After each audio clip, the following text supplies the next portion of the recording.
옆사람 보고 활짝 웃으며, 옆사람 보세요. 활짝 웃으면서 미소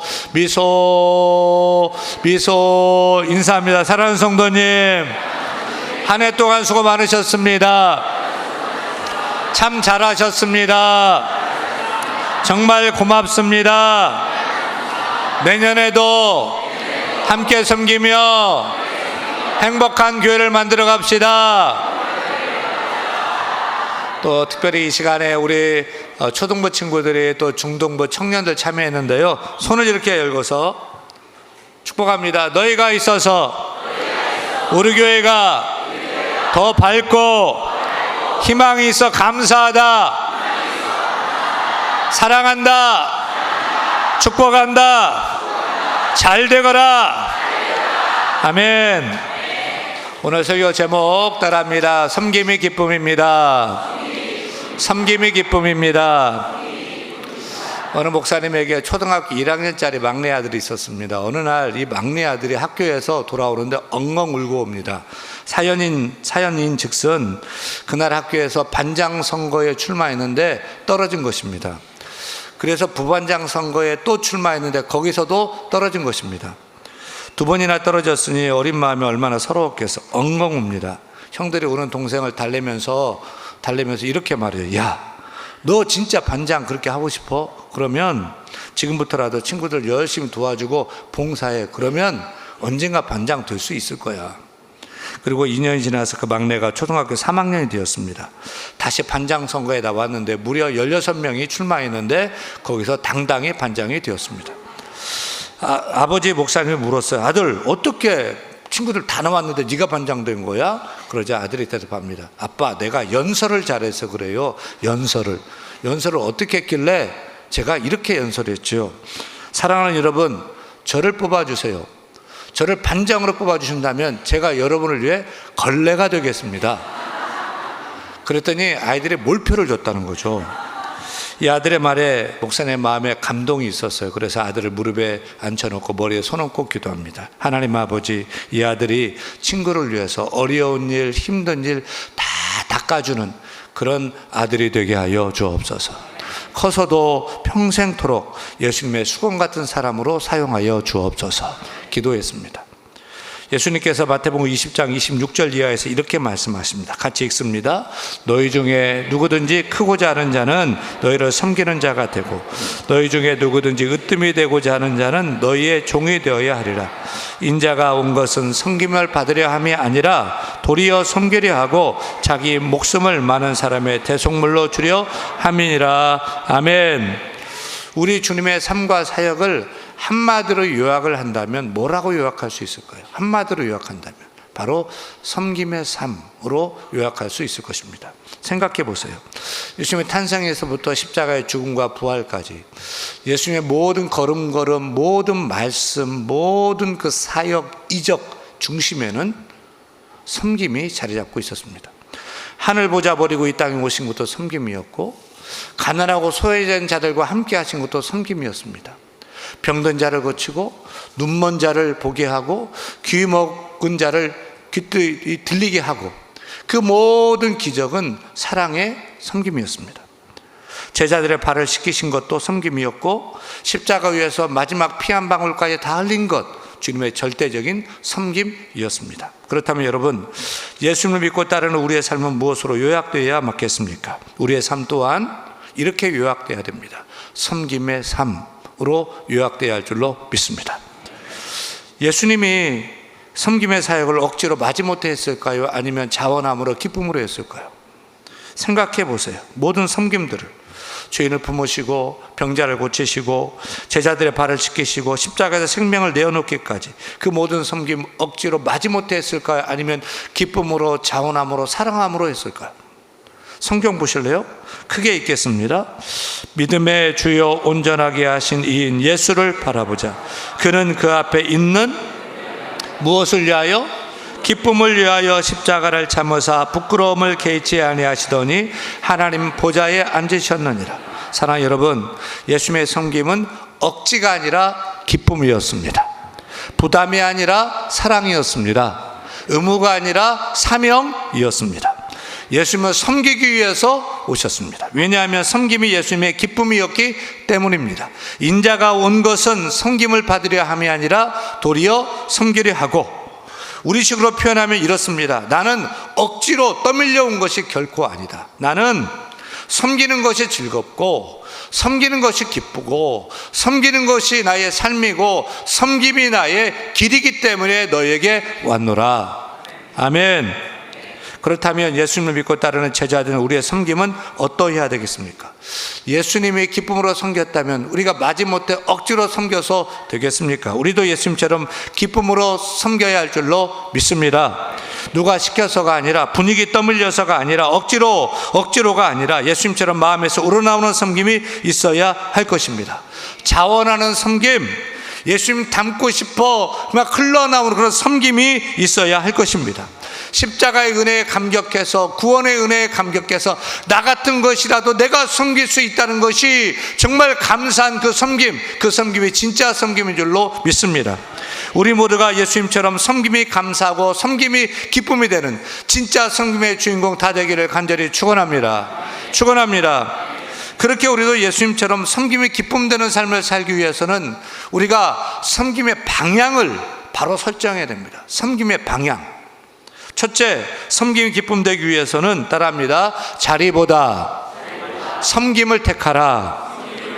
오늘 말씀 보니까 세베대 아들 야고보와 요한의 어머니 마리아가 예수님께 나와서 아주 대담하게 인사청탁을 합니다. 주님, 주의 나라가 임할 때 내 아들을 주의 좌편에, 또 내 아들 주의 우편에 앉게 해주세요. 한마디로 말하면 두 아들에게 수석자리, 차석자리 다 주십시오. 마가복음에 보면 더 노골적이죠.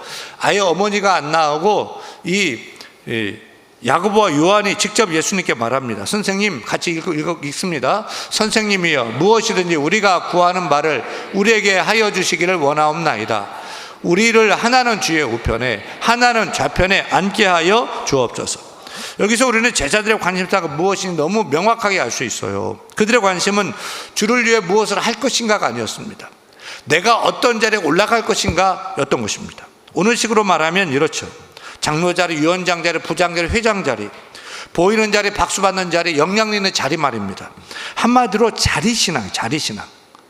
교회에서도 직분이 곧 신앙이고 명함이 곧 영성으로 착각하는 신앙입니다. 그런데 문제는 오늘 우리의 모습도 크게 별반 다르지 않다는 거죠.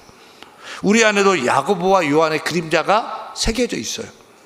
내 직분이 뭐냐, 내가 어떤 자리에 있느냐, 내가 얼마나 인정받고 있는, 내 이름이 얼마나 불리느냐. 겉으로는 주를 위한 일로 합니다. 하지만 속으로는 여전히 자리가 신앙의 기준이고, 직분이 자존감의 근거가 되고, 인정이 봉사의 동기가 될 때가 있습니다. 이게 바로 야고보와 요한의 그림자입니다. 누가 나를 소개할 때 직분이 빠지면 서운합니다. 나보다 뒤에 들어온 사람이 앞서게 되면 마음이 흔들리게 됩니다. 이게 바로 야고보와 요한의 그림자입니다. 이게 바로 자리 중심 신앙, 명함 중심 신앙, 직분 중심의 신앙입니다. 그러나 우리 예수님은 자리보다 섬김을 원하시는 줄로 믿습니다. 그래서 주님은 이런 잘못된 욕망을 정면으로 깨뜨리십니다. 같이 읽습니다. 너희 중에는 그렇지 않아야 하리니 너희 중에 누구든지 크고자 하는 자는 너희를 섬기는 자가 되고 너희 중에 누구든지 으뜸이 되고자 하는 자는 너희의 종이 되어야 하리라. 예수님의 기준은 자리가 아니었습니다. 섬김이었습니다. 예수님이 보시는 위대함은 높아짐이 아니었습니다. 낮아짐이었습니다. 예수님의 성공 공식은 앞자리가 아니었습니다. 뒷자리였습니다. 제가 금년에 담임 목사의 주일학교 섬김의 날을 진행했잖아요. 제가 주일학교 청년부에 직접 찾아가서 예배로 섬기고 말씀으로 섬기고 기도로 섬기며 함께하는 시간을 가졌습니다. 아이들에게 직접 안수기도 해주고요, 같이 게임도 하고요 하면서 함께 좋은 시간을 가졌습니다. 제가 금년에 한 번 갔는데, 부서에 한 번 갔는데 이제는 아이들이 찾아와서 저한테 인사를 하고요, 지나가다 저를 툭 치고 가고요, 밥 먹고 있으면은 찾아와서 인사도 하고요, 허그도 해주는 그런 친구들이 많아졌습니다. 저를 진짜 자기들의 목사로 인정해 주는 것 같습니다. 여러분, 제가 담임 목사의 주일학교 섬김의 날을 했을 때 부목사님이 설교하고 제가 강단을 비우고 주일학교에 내려가야 되는데 제가 왜 그 일을 했을까요?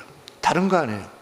제가 대한교회 담임 목사인데 여러분만의 담임 목사가 아니고 우리 영아부 친구들, 유년부 친구들, 우리 청년들의 담임 목사인데 여러분만 섬기고 아이들에게 말씀으로 섬기지 않고 기도로 섬기지 않는 그런 모습이 좀 부끄럽고 부담이 됐었어요. 그래서 찾아가서 그렇게 섬기니까 저도 기쁘고 장로님들도 내년부터는 간식 사들고 와서 함께 섬기겠다고 약속해 주셨어요. 저는 교회에서 수석 부목사, 수석 장로라는 표현을 쓰는 것을 좋아하지 않습니다. 그래서 우리 교회는 선임 부목사, 선임 장로라는 말을 사용합니다. 수석이라는 말과 선임이라는 말은 비슷해 보이지만 차이가 있습니다. 수석은 자리가 강조된 표현입니다. 선임은 임무가 강조된 표현입니다. 지금 야고보와 요한의 관심은 수석이었습니다. 하지만 예수님의 관심은 선임이었습니다. 그래서 주께서 뭐라고 말씀하십니까? 22절 읽습니다. 22절 예수께서 대답하여 이르시되 너희는 너희가 구하는 것을 알지 못하는도다. 내가 마시려는 잔을 너희가 마실 수 있느냐? 내가 마시려는 잔을 너희가 마실 수 있느냐? 예수님 마시려는 잔은 고난의 잔이요 십자가의 잔이었죠. 다시 말하면 자리에 대한 잔이 아니라 임무에 관한 잔이었던 것입니다. 지금도 주님은 우리에게 묻습니다. 내가 마시려는 잔을 너희가 마실 수 있겠느냐? 주를 위해서 희생도 하고 수고도 하겠느냐? 주의 일을 할 때 영광이 아니라 고난이 있는데 십자가 같은 모진 고통도 있는데 나를 위해서 너희도 할 수 있겠느냐라고 물으십니다. 여러분, 주의 일이 고생스러운데 하실 수 있겠습니까? 하실 수 있겠습니까? 존말로 할 때 하실 수 있겠습니까? 남들이 다 하려고 하는 자리가 아니라 남들이 피하는 자리인데도 하실 수 있겠습니까? 존말로 할 때 하실 수 있겠습니까? 남들이 알아주자라 칭찬하는 자리가 아닌데 기쁨으로 할 수 있겠습니까? 천국에 가면 수석의 자리가 있는데 수석 자리 누가 앉을 것 같아요? 수석 좌석 자리가 있다는 거예요. 주님 말씀이. 하나님 주신다. 누가 할 수 있을 것 같아요? 교회 오래 다닌 사람이요? 돈 많은 사람이요? 직분 높은 사람이요? 그게 아니에요.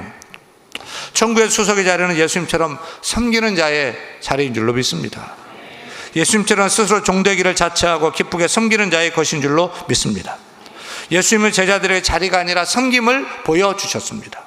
우편 좌편 같은 높은 자리는 인간이 원하는 자리였지만 예수님이 말씀하신 자리는 고난의 잔을 마시는 자리, 즉 임무의 자리, 책임의 자리, 섬김의 자리였던 것입니다. 사랑하는 여러분, 오늘 우리가 선택해야 될 것은 높은 자리가 아닙니다. 섬김의 자리인 줄로 믿습니다. 누가 보든 안 보든 칭찬하든 안 하든 그 자리가 어떤 자리든지 내게 주어진 그 자리에서 예수님처럼 기쁘게 섬기는 여러분 되기를 축원합니다.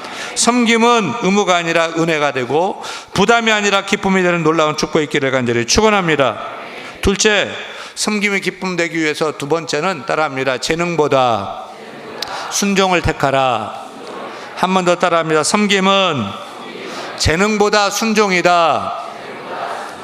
야고보와 요한이 예수님께 우편 좌편 자리 요구할 때에 예수님은 그들의 실력 묻지 않았습니다. 너 그만한 능력 드는 거야?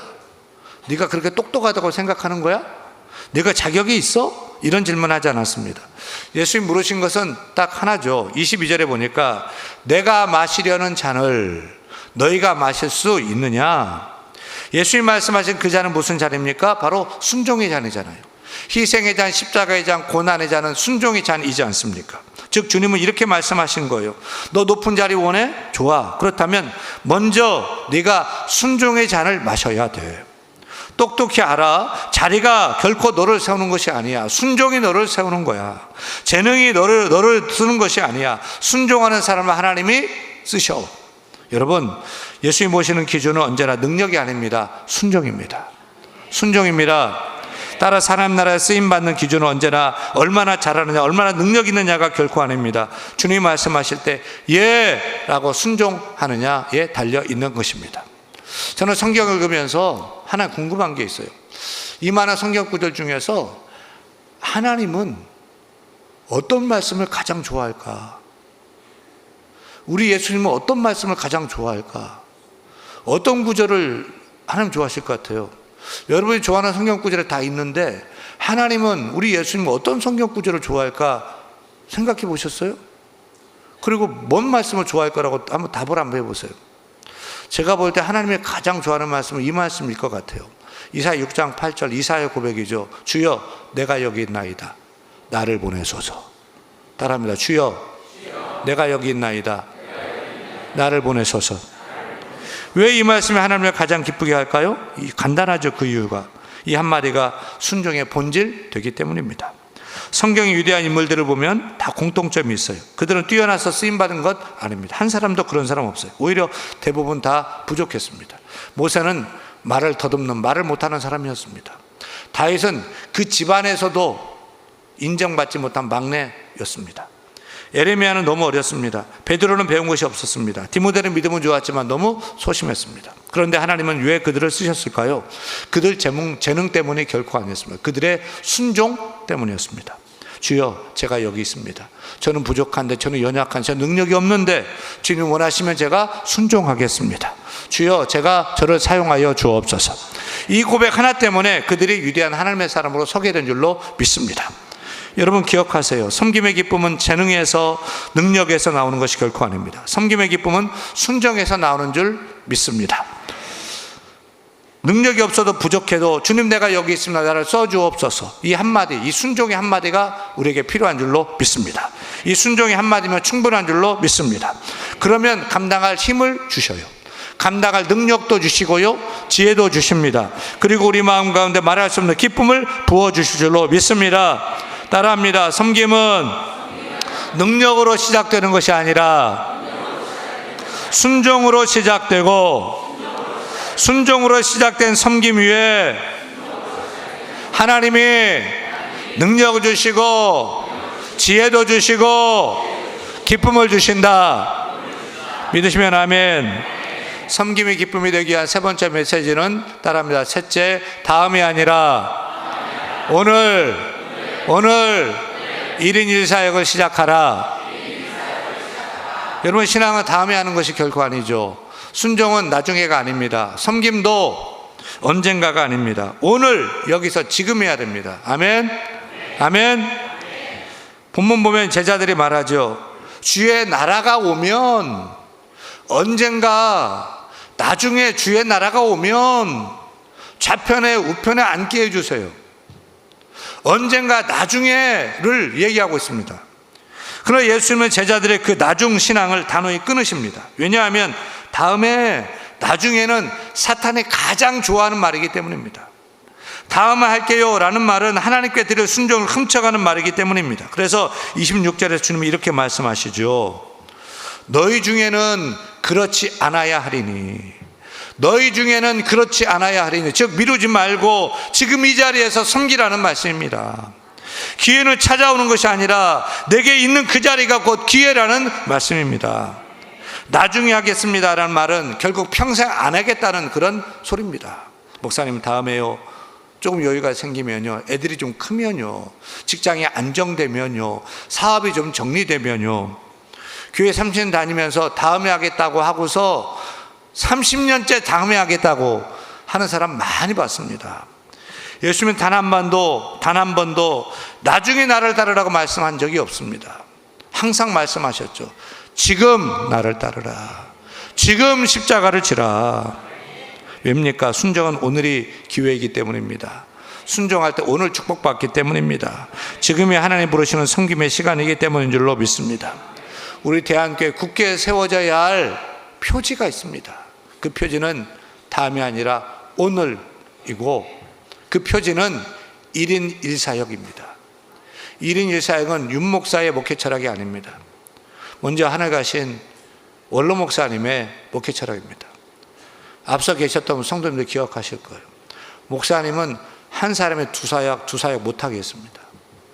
1인 1사역, 두 가지 일 절대 못하겠습니다. 한 가지, 두 가지 하면 혼나고 끊어냈습니다. 한 가지 열심히 해라. 다만 온 성도가 다 한 가지씩만, 작게라도 한 가지 다 맡들면 교회가 새로워진다. 1인 1사역을 그토록 강조하셨던 것을 기억하는 성도들이 많이 있을 것입니다. 여러분 따라합니다. 우리가 붙잡은 오늘 결론입니다.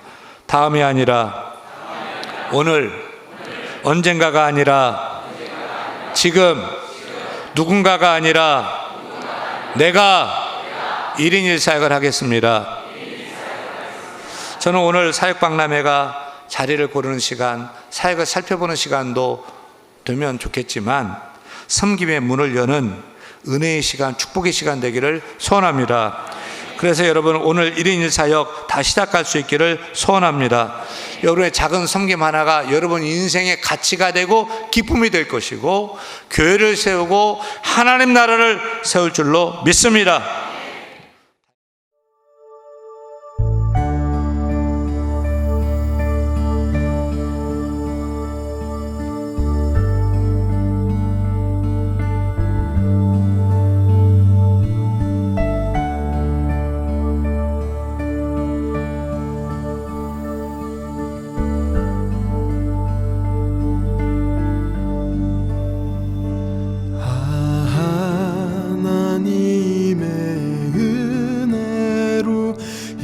있을 데 없는 자 왜 구속하여 주는지 난 알 수 없도다. 내가 믿고 또 의지함은 내 모든 형편 잘 아는 주님 돌보아 주실 것을 나는 확실히 아네. 왜 내게 굳센 믿음과 또 복음 주셔서 내 맘이 항상 편한지 난 알 수 없도다. 내가 믿고 또 의지함은 내 모든 형편 잘 아는 주님 늘 돌보아 주실 것을 나는 확실히 아네.